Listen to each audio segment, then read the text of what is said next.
Now Clara and Fritz lived in a huge house, and it was getting very close to Christmas time, and they loved that house. It had so many rooms inside of it that Clara and Fritz had their own nursery, had a room in which they kept all of their own toys. And Fritz, well, he had a castle, and in that castle he kept all of his toys, but his toys were soldiers, and he would line them up by the parapets, and he would be in that place and love the nursery. And Clara, she had her own part of that great nursery inside of the huge house, and she would have her own toys, and they would play in that place, and sometimes they would lay down upon the cots and they would sleep inside of the nursery. But now, as I have said, it was getting very close to Christmas time, and their parents had the two of the children to help them to make all of the beautiful decorations on the tree. And on that tree they put stars and flowers and baubles and lights that would shine and glitter and gleam. But amongst all of the things that they had, the one thing that they loved the most was right at the very top of that tree.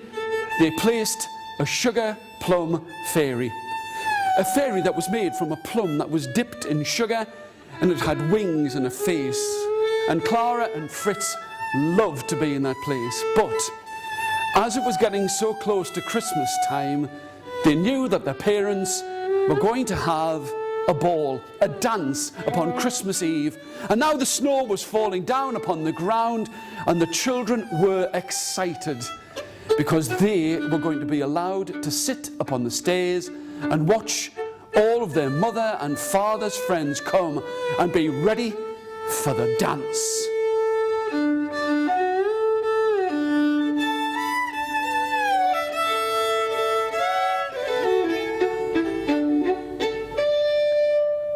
Now the children were all sitting on the stairs. They're all waiting for the mother and father's friends to come, because they were going to dance in the great ballroom inside of the house. And they would come in their fine clothes, and Clara and Fritz and all of their friends sat upon the stairs and waited for one special guest. He was taller than the rest. He would have a tall, straight hat upon his head, a cloak upon his back, a patch upon one eye. They were waiting for Herr Drosselmeyer. Herr Drosselmeyer was a magical man. He was a toy maker, and they knew that when he came, he would give to each and every one of those children a toy. And they sat and they waited and they watched and they listened to the dancing inside of the hall. But as the snow seemed to fall even harder and heavier, they saw a shadow upon the door. And they looked, and they were excited, because it was Herr Drosselmeyer, his hat upon his head, his cloak upon his back, and the door creaked open, and he stood there in the doorway, and the children looked and gasped, because he had with him a great bundle. And they knew that he would have a toy for each and every one of them. And to a boy, he gave a toy, and to a girl, another, and another, and another. And to Fritz, he gave him a box, a wooden box that was filled with wooden soldiers that Herr Drosselmeyer had cut and carved and painted himself. And as he gave this box to Fritz, he stood there and said, with a twinkle in his one eye, he looked and he said, "Now I have given all of the toys to all of the girls and the boys. There are no more toys to give out." And Clara looked. She hadn't been given a toy. All of the other children had toys, but she had nothing. What was she going to do? She didn't want to say that she was ungrateful. She was pleased that he was there, and she did not only want to see Herr Drosselmeyer because he brought toys, but she did not have a toy. And then he smiled and he winked. "Oh, of course, I have one more toy here." And he reached inside of his cloak and he brought out a beautiful Nutcracker. It was like a soldier, a fine hussar's helmet upon his head. He had a uniform, a gun by his side, and a lever at the back that when you opened it and closed it and placed a nut inside of his mouth, it would be broken. It was a nutcracker. Clara could not believe her luck. Such a fine, strong and handsome toy. And here she hugged Herr Drosselmeyer and thanked him. But Fritz was not happy. He looked and he said, "This toy should be mine. I have a castle, I have the toys, these are all mine. This is a soldier and it should be mine." And here he reached and grabbed for it.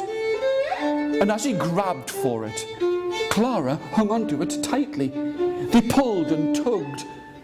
And as they did this, the Nutcracker toy fell down to the ground and it was broken.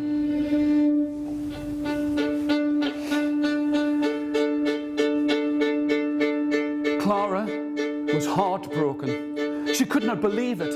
Here was this toy that she'd been given by Herr Drosselmeyer, and her own brother had broken it, and it lay in pieces upon the ground. She wept, she cried, she screamed, she bawled. But Herr Drosselmeyer, I have told you already, he was a magical man.